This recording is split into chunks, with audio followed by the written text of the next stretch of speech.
Welcome back. This is the first video in the Ancient Egypt series, and it is on the Eye of Horus, perhaps one of the most easily recognizable icons from the ancient world, and very closely associated with the ancient Egyptian god Horus, who was god of the sky and the passage of the sun and the moon across the heavens. In the last video we explored how the Welsh language is the living remnant of the ancient British language, and how by applying the oldest Welsh dictionaries we can gain a greater insight into what the ancient cultures were trying to communicate to us. So if you haven't already seen that video, I invite you to watch it so that you may better enjoy this one, I hope. And if you haven't already rung the bell, then please do, because you will receive the videos in the correct order and they will hopefully make more sense. In the last video we explored how the Welsh word gwalch is actually the origin of the word Welsh, and gwalch means hawk. As the ancient people maintained mainly a verbal tradition, they employed everyday images in different contexts to have abstract meanings as well as their original object meaning. So a hawk also had the meaning of something that soars. Another word in Welsh for hawk is hebog, and that has an abstract meaning of an external course. So by applying the hawk image you can convey the notion of something that is soaring and maintaining an external course, such as the sun and the moon. And we gained an idea about the ancient people and what was important to them. They were obviously following the sun and the moon, and they were employing this hawk imagery to convey that message. And we applied the Welsh language dictionaries to the ancient god Horus, perhaps the oldest hawk god, depicted as a man with a hawk's head, or just as a hawk with one eye as the sun and the other eye as the moon. And the icon you can see on your screen in front of you is the Eye of Horus. It's very well known. And we were able to gain a greater understanding of the Egyptian god Horus. So now we're going to take a deeper look at the Eye of Horus, and we are now going to go over to Wikipedia and look for some more information and apply the Welsh dictionaries.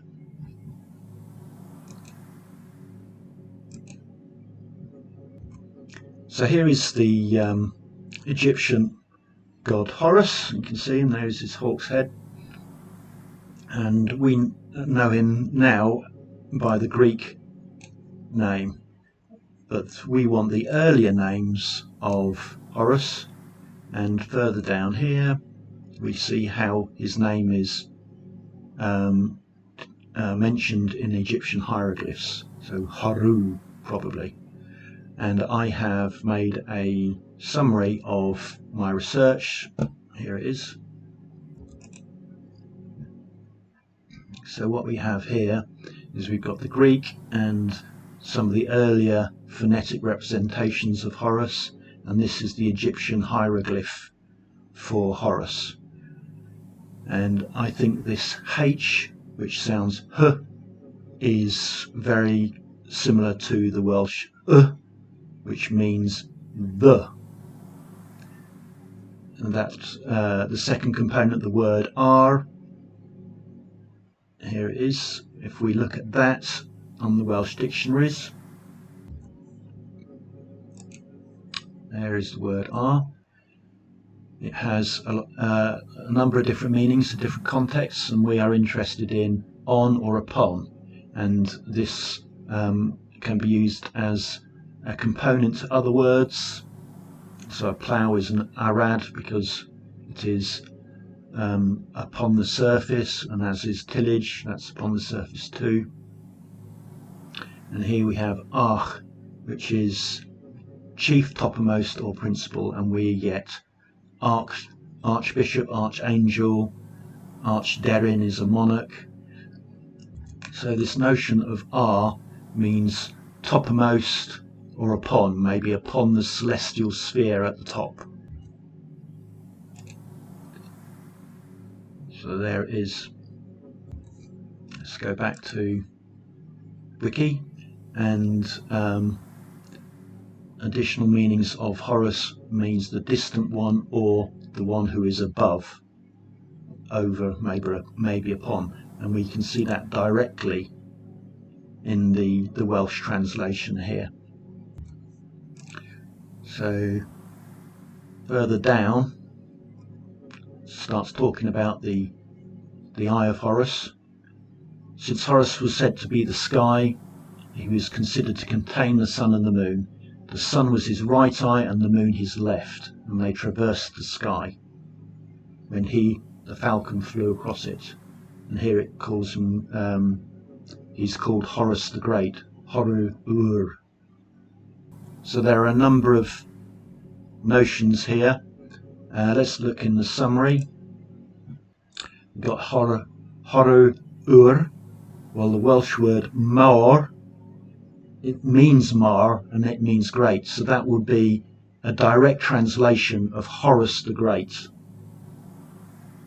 Arw Mawr, this W suffix just creates a name. I think I've got it here. Welsh suffixes used to form names. So if we go back to there, so we have Horu-Ur, that's the one above, the great one above in Welsh. The hawk is also, as we've discussed, a hebog, which means or implies an external course, or a gwalch, which means to soar. And you can see here that Horus was the falcon that traversed the sky, with the sun as his right eye and the moon as his left eye. So let's have a look at that in a little bit more detail. Here is eye, we looked at that last time, and an eye is a llygad in Welsh and implies llygada'n, which is a glance of light, and the verb llygio, which is to cast splendour. So that is why the sun and the moon are the eyes of Horus, because that's what the sun and moon do. They are the luminaries of the celestial sphere above us, day and night. But let's look at the right and the left in a little bit more detail.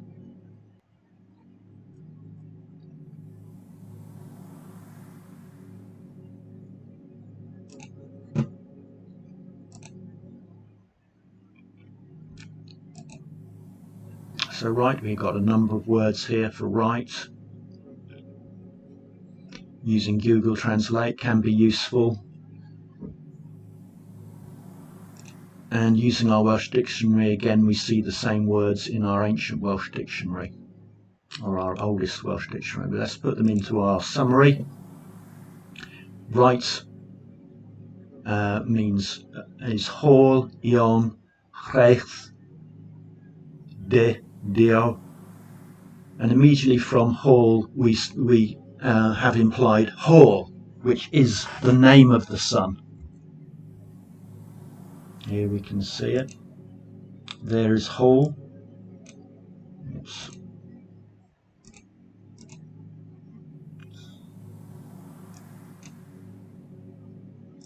Oh, the sun.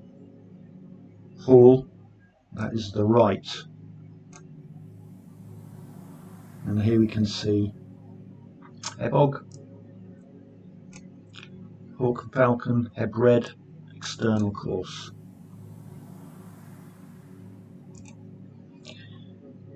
We can also see that hall is very closely associated with the word all. There it is, hall. Hall goes to all, and that is prayer, worship, light and radiance. And if we go to look at all, there's primeval light, praise, and it's associated with Or, which is an hour, and the passage of time. So the sun is associated with the passage of time through the day. Let's look at that here. Here we have whole, sun, Ol, primeval light radiance, hour of time. These other words here, Reith implies Ra and Re, we saw that last time. Ra and Re are the names of the sun in Egyptian mythology, and they also imply in the Welsh dictionary swift motion. Chreithio is to radiate, and treithio is to pervade, which is what I presume our ancient ancestors saw the sun doing.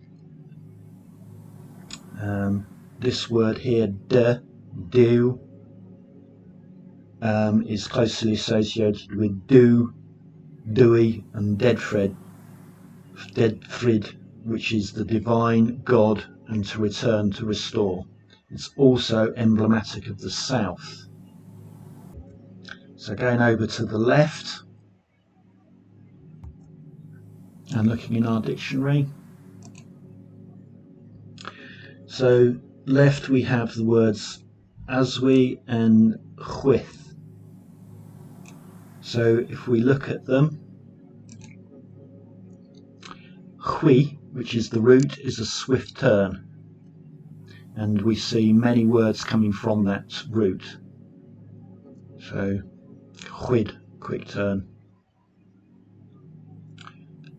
Chwivio, to fly around. Chwiviol, whirling. Chwildro, a dizzy turn. Chreeling. Chwip, quick turn.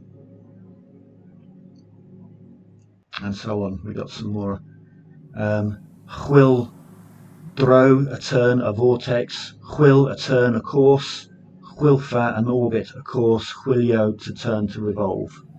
And chwithol, sinister. So let's look back on our summary. So left, one of the words is chwith, and it implies all of these, which mean to whirl, an orbit, a course, revolving. And this is what our ancient ancestors saw the moon doing. It saw the moon turning quite quickly through all its phases during the course of the month, unlike the sun, which you can't see turning.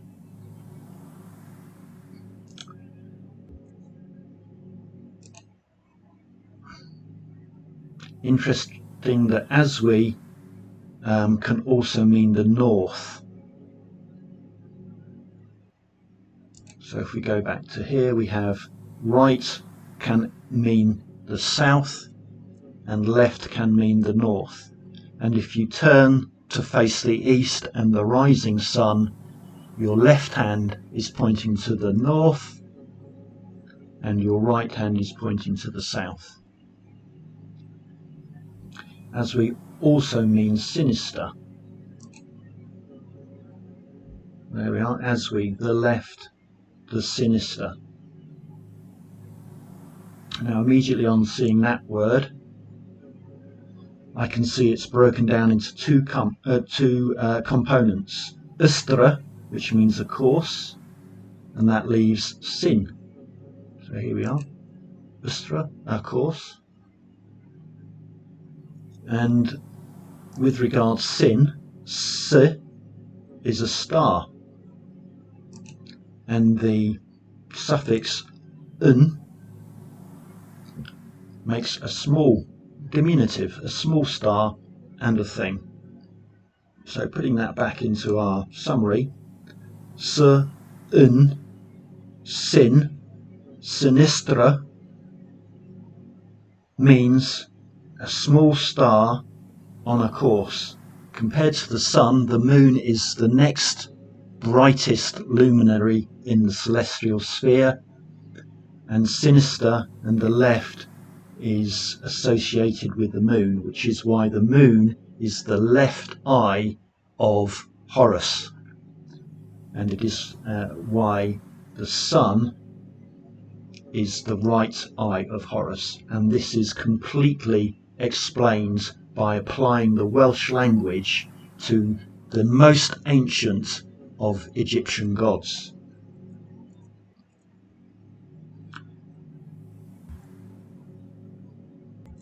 I'm reminded at this time of a conversation that Plato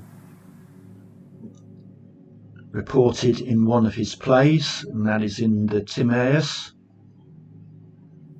between the Egyptian high priest Sontius of Say and Solon, who was the grandfather of Plato. Now, this play was written at the end of Plato's life. It was probably quite heretical at the time, and that's why it was recounted as a play. But the conversation between Plato's grandfather and this elderly Egyptian priest must have stayed with Plato all his life, and he must have felt it was important to report it. And we'll have a quick look at it. This is a little page on Sontius of Say. Solon travelled to Egypt and encountered the priest, later identified as Sontius, and this is the conversation. Solon had recounted the histories of Greece to the Egyptians, was very proud of it, as you would be, and the Egyptian priests listened, and they said, or Sontius said, "As for those genealogies of yours, Solon, which you just now recounted to us, they are no better than tales of children. In the first place, you remember a single deluge only, but there were many previous ones. In the next place, you do not know that there were formerly dwelt in your land the fairest and noblest race of men which ever lived, and that you and your whole city are descended from a small seed or remnant of them which survived." So this summary sentence is very telling, because the history in Egypt, where Solon and Sontius had this conversation, was after the single deluge. But the history that was passed down to Sontius, of which Sontius felt part of, was older than many deluges. And I think this is the ancient British history and language, this is how we've characterized it now. It might have been from other parts of the world or from the whole world, but we are only able to see a fragment of it through the ancient British tradition and into the Welsh verbal tradition, because that is the only tradition that has been preserved, and that demonstrates the antiquity of the connections. And I hope this has been demonstrated with the explanation of the Eye of Horus using the Welsh dictionaries. So thank you for listening. I hope you enjoyed that. We've got some other things coming up soon, so please stay subscribed, and we'll see you again.